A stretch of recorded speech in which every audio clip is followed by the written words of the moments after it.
students, I am your English teacher Tanu. Let's continue with our chapter number 7, Lonely Bird House. इस chapter में हम एक ऐसी girl के बारे में पढ़ेंगे जो चाहती थी कि वो एक बर्ड को अपना पेट बनाए, तो इसलिए उसने अपने घर के पास वाले पेड़ पर एक बर्ड हाउस बनाया। तो आइए जानते हैं आगे क्या हुआ। Let's start the chapter. Let's form a name a popular pet tamed in the following countries.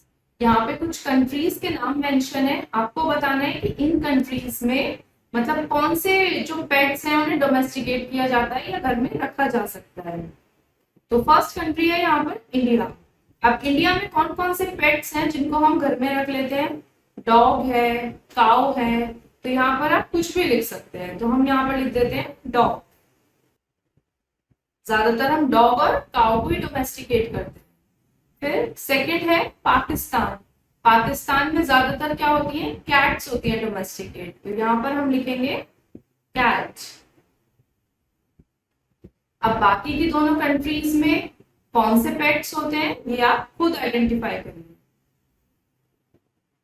Now start the chapter. Hi, I am jenny. I love to see birds perching on tree branches and on my windowsill. ये एक jenny की story है। उसको birds देखना बहुत ज्यादा पसंद है। जब बर्ड्स पेड़ की टहनी पर इधर से उधर होते हैं, शोर मचाते हैं, या फिर वो उसकी विंडो पर आकर बैठ जाते हैं, मतलब उसको बर्ड्स बहुत ज्यादा पसंद है जेनी को। One day I put a little bird house on a branch. It had a little hole for birds to get in. I waited and waited for the birds, but no bird came. अब एक दिन उसने क्या किया, उसने एक पेड़ पर, उसकी एक टहनी पर एक बर्ड हाउस रख दिया, मतलब बर्ड के लिए घर बना के रख दिया, और उसमें एक छोटा सा फ्रंट पर होल था जिससे बर्ड उसके अंदर जा सके। और फिर वो वेट करती रही कि कब कोई बर्ड उसमें आएगी। It was time for the dinner, but when I came back, there was still no bird. अब उसका डिनर का टाइम हो गया था।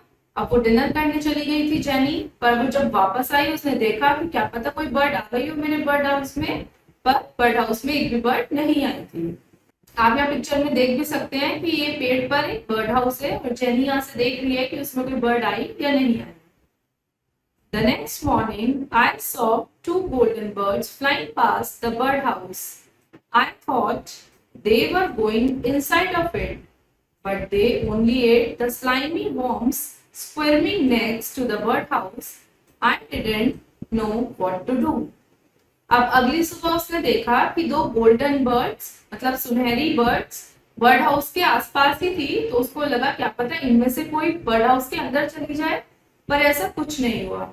वो वहां पर आई थी कुछ वॉर्म्स को खाने, मतलब पेड़ जो बर्ड हाउस था उसके आसपास, मतलब पेड़ पर कुछ वॉर्म्स होंगे, कुछ कीड़े होंगे जिनको वो खाने के लिए वहां पर आई थी, तो उन्होंने बस उनको खाया और वो वहां से उड़ गई। An hour later, a beautiful bird flew over the birdhouse. It was a phoenix. The phoenix stuck its head through the hole in the little wooden house and looked inside. अब उसके कुछ एक घंटे बाद एक और बहुत सुंदर सी बर्ड वहां पर आई। कौन सी बर्ड आई? फिनिक्स बर्ड आई। वो गोल्डन कलर की होती है, मतलब उसके जो टेल होती है वो विंग्स कह सकते हैं, जो विंग्स होते हैं वो गोल्डन या फिर पर्पल कलर के होते हैं। तो अब वो जो बर्ड आई तो उसने उस होल में से अपनी नेक को अंदर डाल के देखा कि मतलब क्या है ये वुडन हाउस था वो, तो उसने उसमें होल से अपना नेक अंदर डाला और देखा कि ये क्या है। It went inside of the birdhouse and laid 3 golden eggs. I was so happy.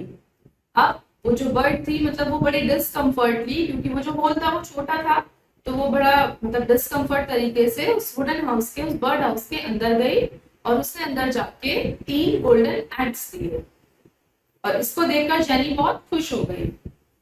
From that day on, the phoenix became my pet. Soon, phoenix babies Flower, Fire and Daisy learned to fly. The phoenix lived in the bird house like it was living a happy life being my pet. But one day my phoenix died. अब उस दिन से क्या हुआ, जो Phoenix थी वो उसकी पेट बन गई, मतलब वो उसी के बर्ड हाउस में रहने लगी। और उसके 3 बेबीज थे, उसने 3 एग्स ले किए थे। तो उसके 3 बेबीज थे जिनका नाम था फ्लावर, फायर और डेजी। अब धीरे धीरे वो जो तीनों बेबीज थे उन्होंने भी फ्लाई करना सीख लिया था। अब वो जो फिनिक्स थी वो उस बर्ड हाउस में इतनी खुश रहती थी कि मतलब उसको भी अच्छा लगता था उसका पेट बन के रहना, क्योंकि वो उसे फीड भी कराती होगी, उसका ध्यान भी रखती होगी। तो वो जो बर्ड थी वो भी उसके साथ खुश रहने लगी, जेनी के साथ। बट एक दिन क्या हुआ, जो वो बर्ड थी फेनिक्स वो मर गई।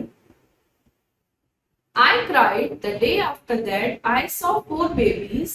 3 of them turned into grown-up phoenix, but one of them didn't. The fourth one was phoenix. I could not believe my eyes. फिर अब जब ऐसा हुआ तो जेनी रोने लगी, पर एक दिन बाद उसने क्या देखा कि उस बर्ड हाउस में 4 बेबीज थे। उसने तो 3 एग्स दिए थे पर वहां पर 4 बेबीज थे। अब जो 3 थे उनमें से वो तो बड़े होके वही फिनिक्स बर्ड बन गए थे, मतलब जो उसके 3 बेबीज हुए थे वो तो फिर से वही बर्ड बन गए थे बड़े होके। पर उनमें से एक नहीं बनी थी। अब वो जो फोर्थ बर्ड थी वो कौन सी थी, वो फिनिक्स थी। मतलब वो जो बर्ड मर गई थी वो वही वाली बर्ड थी, वो दोबारा से रीबॉर्न हो गई थी। तो जेनी बोलती है कि मुझे तो ये देखकर विश्वास ही नहीं हुआ कि जो कोई मर गया वो वापस कैसे आ गया। Then my mother told me that phoenix are magical, and if they live for a long time, they turn back into babies and eventually become grown-ups again. फिर उसकी मदर ने उसे बताया कि जो फिनिक्स होती है वो उनके पास कुछ मैजिक होता है, वो मैजिकल होती है। अगर वो बहुत लंबे समय तक जिंदा रह जाती हैं तो वो क्या होती है कि वो जैसे वो मर जाती हैं तो वो फिर से बेबी बन जाती है और फिर धीरे धीरे फिर ऐसे बड़ी हो जाती है। So my phoenix would never die. I could keep it for as long as I wanted. I was glad that my phoenix was not dead. अब जो जेनी थी वो बहुत खुश हो गई कि मेरी फिनिक्स तो कभी मरेगी ही नहीं, मैं जब तक चाहूं उसे अपने साथ रख सकती हूँ। तो वो इस चीज को सुनकर देखकर बड़ी खुश हुई कि उसके फिनिक्स अभी भी उसके साथ है। And that is the story about the lonely birdhouse and how the phoenix found it. तो ये है स्टोरी एक लोनली बर्ड हाउस की जिसमें पहले तो कोई भी नहीं था, पर फिर फेनिक्स ने उसे ढूंढा और उसी में रहने लगी। आई एम श्योर बच्चों आपको भी कोई ना कोई पेट पसंद होगा जिसे आप अपने घर में रखना चाहते होंगे, तो आप भी उसका अच्छे से ध्यान रखिए। Now it's time to assess yourself. Our first exercise is darken the correct option in the OMR sheet. OMR sheet में आपको correct option mark करना है। First is Jenny waited for a resident for her bird house for dash days.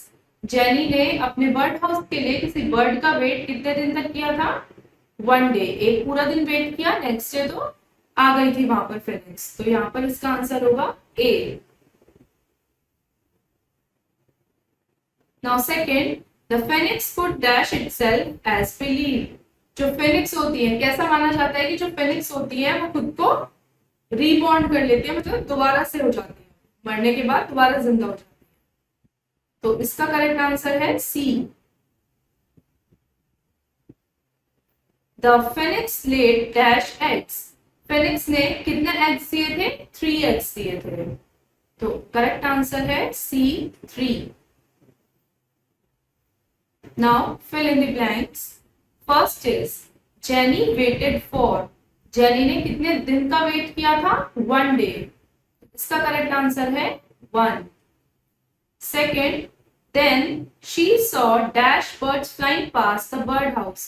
फिर उसने देखा कौन सी birds थी जो बर्ड हाउस के पास से जा रही थी उड़कर, वो थी गोल्डन बर्ड्स। तो यहाँ पर सेकंड है golden. Third, they came there to eat the slimy. वो जो गोल्डन बर्ड्स थी वो बर्ड हाउस के पास क्यों आई थी, वो स्लाइमी वॉर्म्स को खाने आई थी। तो यहाँ पर थर्ड आंसर है worms. Now fourth, soon it dashed inside and laid 3 eggs. तो अब यहाँ पर किसकी बात हो रही है, कौन बड़ी मुश्किल से उस बर्ड हाउस के अंदर गई थी, फॉनिक्स। तो यहाँ पर है soon it wiggled. Wiggled मतलब होता है कि जब हम बड़ी मुश्किल से किसी जगह के अंदर जाते हैं। तो फोर्थ है यहाँ पे wiggled. Now third exercise, write true or false. First is Jenny loved to see birds. Jenny को birds देखना अच्छा लगता था? Yes, true. Second, the parrot stuck its head through the hole. Parrot ने उस बर्ड हाउस के whole में अपना सर डाल के देखा था? नो, पैरेट तो वहां अब था ही नहीं, पैरेट की तो कोई बात ही नहीं थी।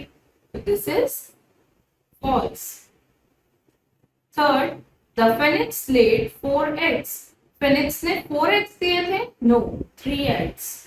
This is also false. Now last one, phoenix are magical. जो फेनिक्स होती है वो मैजिकल होती है? यस, वो दोबारा से जन्म ले लेती है। तो this is true. I hope students आपको ये चैप्टर अच्छा लगा होगा, इंटरेस्टिंग लगा होगा। अब इसकी बाकी की एक्सरसाइज आप खुद करिए। अब हम मिलेंगे अपनी अगली वीडियो के साथ। Till then have a nice day.